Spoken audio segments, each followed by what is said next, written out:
What's up, Facebook family, my brothers? Welcome to My Life Monday with Mike, your mentor. Thank you for tuning in. So, a little confession here on my end. This is actually the hardest day of the week for me because I just think my life's kind of boring, and I like it that way. I like routine and consistency. Um, that doesn't mean I don't like change or exploring new things. But lately, there's just been it's good to have a routine and to just know what my day looks like. Every now and then, God will throw something unexpected in there, which is good. Or there's a couple of fires I got to put out at work, or in relationships or whatever. Yeah. So today's the hardest day for me. If you're new to this channel, what I do on Mondays is I just talk about my life and maybe some of the lessons that I've learned over the past week, and how these lessons have affected me. The main purpose of this life, though, is to help men reach their higher calling, right? Because we all have a higher calling on our lives, in our marriages, in our families, and in our communities. And the world is the way it is today because as men, we haven't stepped up to that higher calling. We haven't answered that higher calling. We haven't accepted that responsibility that comes with the gift of life and being a man that we've been given.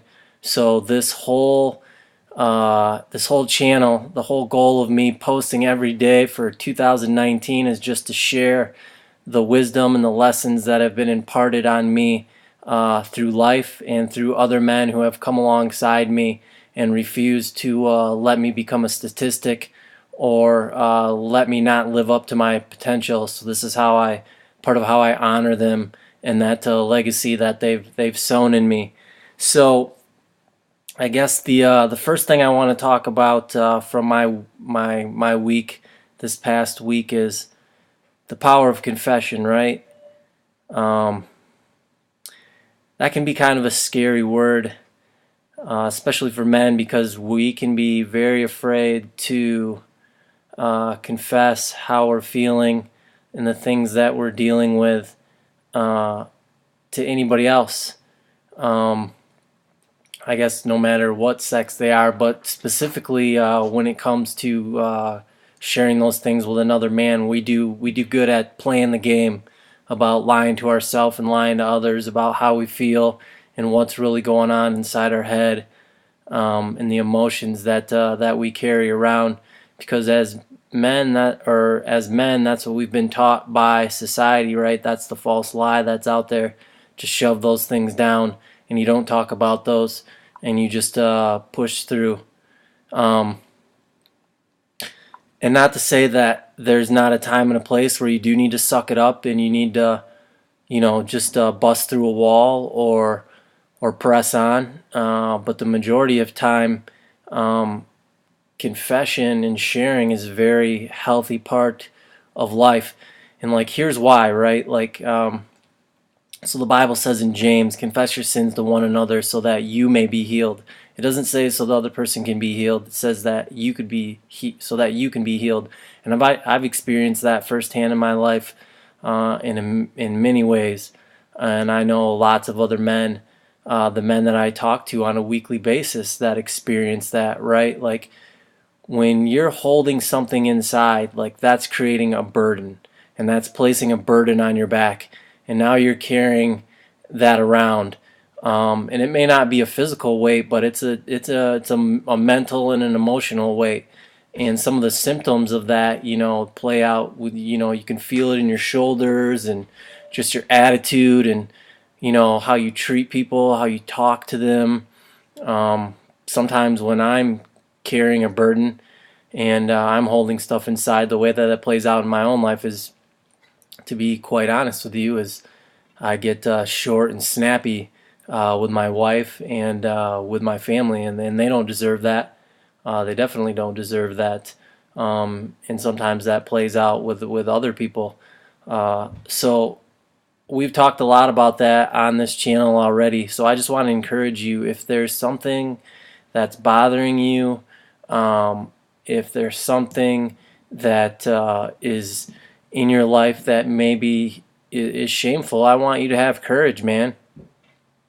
And I want you to find a brother that you trust, uh, and tell them and release that, because that stuff is toxic. It's poison.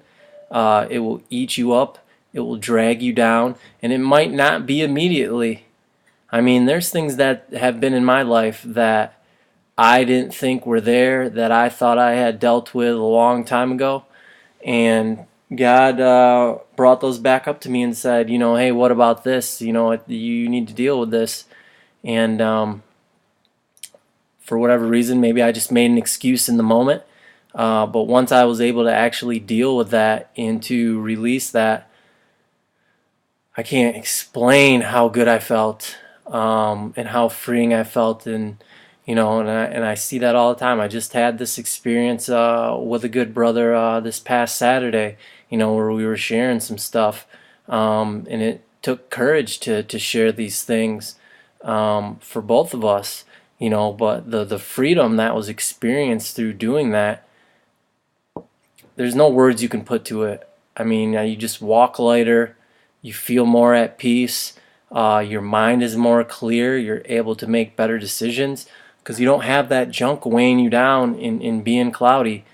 Um, and if it's anything that I'm portraying or that I'm coming across, it's that, I hope that you would trust me.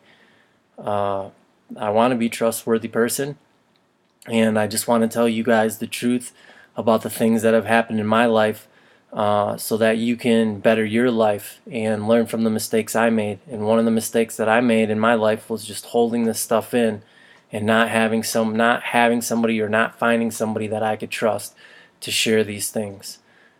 I've experienced a lot of major breakthroughs by sharing these things that have from my past that have weighed me down, and having that tool or developing that ability to be able to do that has just made my life so much better in all areas. My relationship with my kids, which I'm going to tell the story here in a minute, in my relationship with my wife, in my relationship with others, right? Because there's something attractive about a person who's just real, right? And I don't mean like hardcore, like real or like brash. I mean somebody that's like, this is what I've been through. These are the mistakes that I made. These are the things that I carry. The things that I'm willing to show you and be vulnerable about, right? Like I don't know what it is. There's just something about that that's attractive, because we want to be free from that baggage, right? And all it does is take a safe environment, right? And that's why you find somebody you can trust, and you tell them that, and then you're released, and then you move on. However that looks like. That journey looks different for different people. So there's that. The second thing that I want to talk about from my week is something that's pretty cool. So my son, he's 17. He's a junior in high school. I don't think I've talked much about him yet. I know there's some things coming up, but by blood, he's not my son. He's my wife's son. But to me, that doesn't matter. If you're married and there's kids that aren't yours, like by blood, those are still your kids. You wanted to get in the relationship, so like for me, like when I married my wife, I married my son.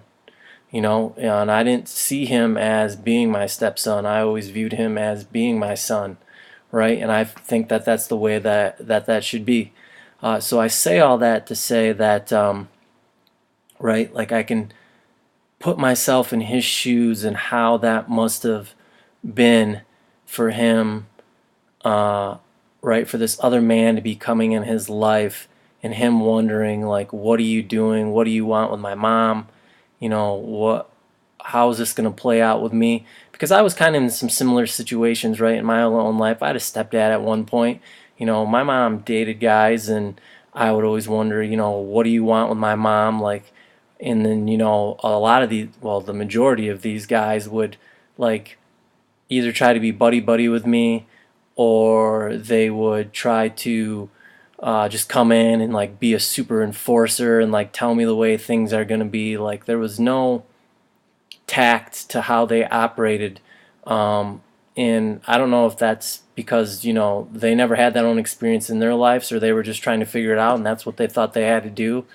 But it was just interesting to see that play out. So my son was 7 when I first met him, and man, dude, he was pissed.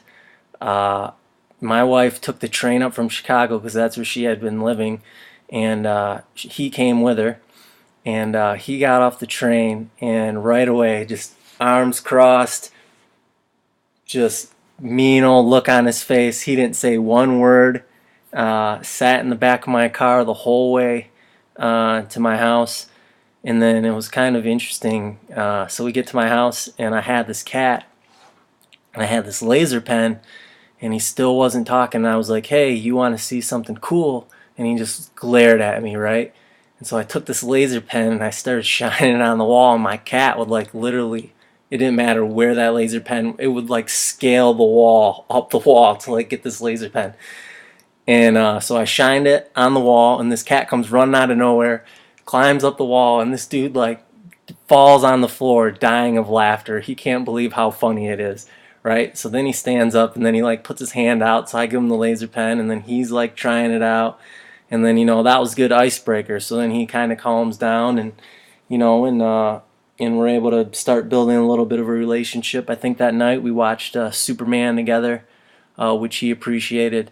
But when he became, actually, when me and his mother married, and he was now living with us and a part of our family, I always tried to be very cognizant of what lessons I was teaching him, or how I could help him better his life, right? Because I wanted to instill in him the things that I didn't have growing up, the structure that I didn't have growing up. And one of the things, like I'll give you an example, right? So he loves Subway. He'd eat a foot-long sandwich, ham and cheese, every time. But when we would go, at first, he would stand there and he would wait for you to order the sandwich for him, because that's just how he was raised. With his grandma, he lived with his grandpa and grandma for a while. So they would do a great job of taking care of him, and his grandma would always order the food for him and stuff. Well, when he came to live with us, it's not that his grandma or grandpa did anything wrong, but I was like, you're 7. It's time for you to speak up and own your identity, and you can order your sandwich for yourself. So I remember going to a Subway and him standing at the counter and him looking at me, waiting for me to order a sandwich for him. And I said, no. I kind of looked at him. I said, okay, tell the lady what you want. And he kind of looked up to me, like, really? Like, I don't know if I can do that. And me having to reassure him and being like, hey, you can handle it. You know what you want. You know what you like. Just speak loud and tell the lady and use your manners. And he was able to do that. And just to see the little bit of pride that came from him taking ownership of what he wanted and voicing that, and not having to be fearful of maybe whatever his mind thought was going to happen from that, was really cool. So over the years, I've kind of tried to build on that same kind of practice with him, and being very open about any and everything that he came to me about, obviously using wisdom and judgment. But if there was something that he wanted to know about, I wouldn't really hold anything back, right? I'd give him all the details, all the facts, so that he could decide for himself and make his own decision. And then I would also, at the end of that, I would offer up my advice and what I would do if I was in his footsteps. So, really cool thing happened this week. So, probably about 2 or 3 years ago, he started coming to me, because we were kind of at this point where, I don't know how it happened, but it was like there was awkwardness, right, in our relationship, and I probably own a lot of that, just as much as I was working and stuff and not really doing a good job of being purposeful and spending time with him, whether that was playing video games or watching a movie or just hanging out. Uh, so our relationship kind of became stale, and it was a little bit edgy. Well, I don't, something happened where he wanted to really talk to me, and I knew this conversation was coming, right? Because um, he has only met his real father, I think, twice, and every boy, I don't care who you are, you want to know who your dad is. You want to know where you came from. You want to you.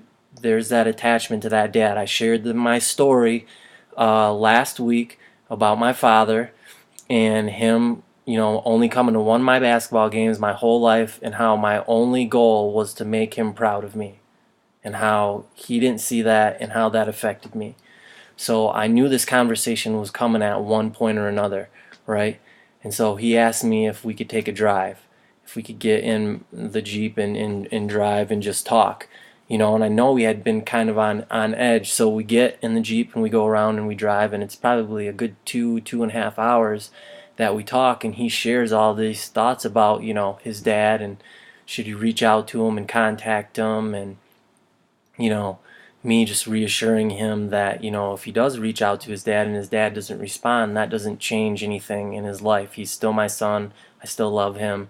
He's still loved by his mom. He's still loved by his family and his friends. It'd be a shame if that's what happened and his dad didn't want anything to do with him, but nothing would change in his life. So we've kind of built that relationship to where if he needs something serious to talk about me, he, asks if we can take a drive, and we go and do that. So this past week, he came to me and asked if I could take a drive with him, and I said sure. So we got in the Jeep, and we actually didn't drive this time. We just sat there. I guess we just needed a quiet place to be alone. And he confided some things in me that he was dealing with, right? Like, you're 17 years old. You're obviously, you notice girls. You want girls to notice you.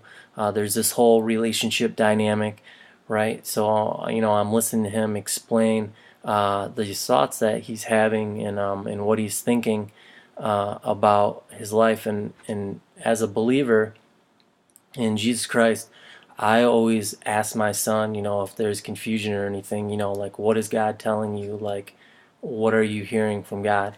In this particular day, he was saying that he was hearing that he need to get rid of distractions, right? So I try not to. I want him to come to his own decision. So I go back to, just giving him the facts. So we're talking through this, and I'm saying, okay, well, asking him questions like, okay, well, what's going to happen if in this instance, like, what good could come out of this place right here, right? And he's starting to come to these conclusions on his own, and then we're able to bring it together at the end and say, okay, if you're hearing from God that there's distractions in your life and you need to get rid of those, is it ironic that this situation over here is now happening in your life, to be another distraction? So you should really think about that and pray on that, and see where that goes.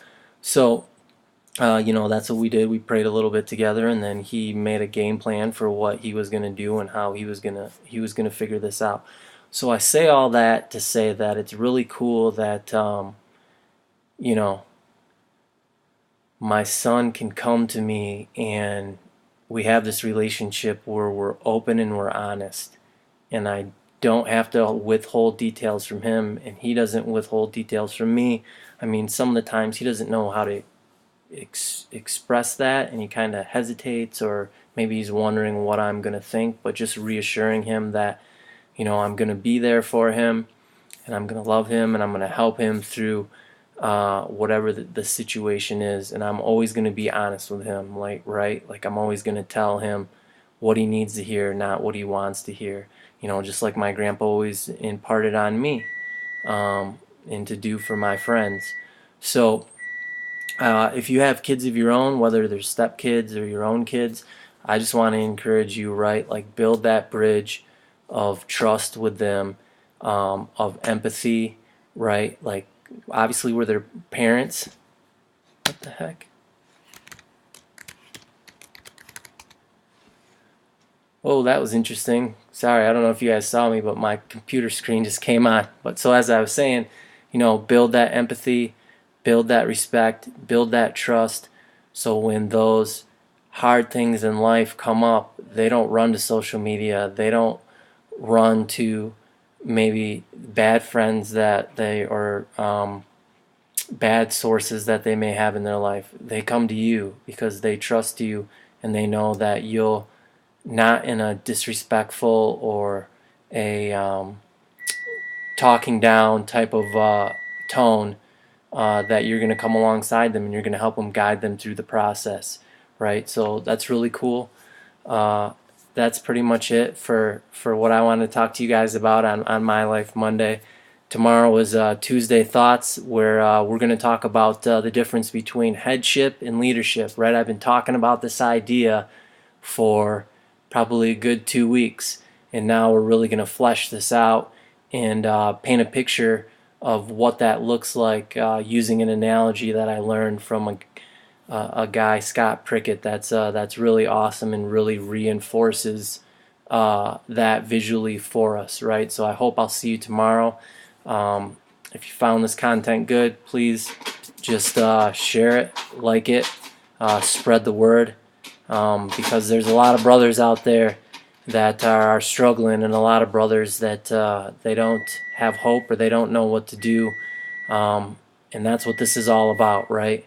Giving brothers hope, sharing life lessons so that we can all learn and benefit and be better men, because that's what we're called to be, right? Like, this world's crazy and we need to do something about it. And this is where it starts, right? With us, right? Individually.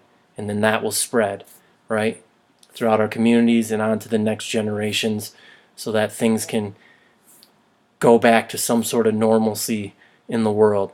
All right, so I love you guys, and I'll talk to you tomorrow. Have a good night.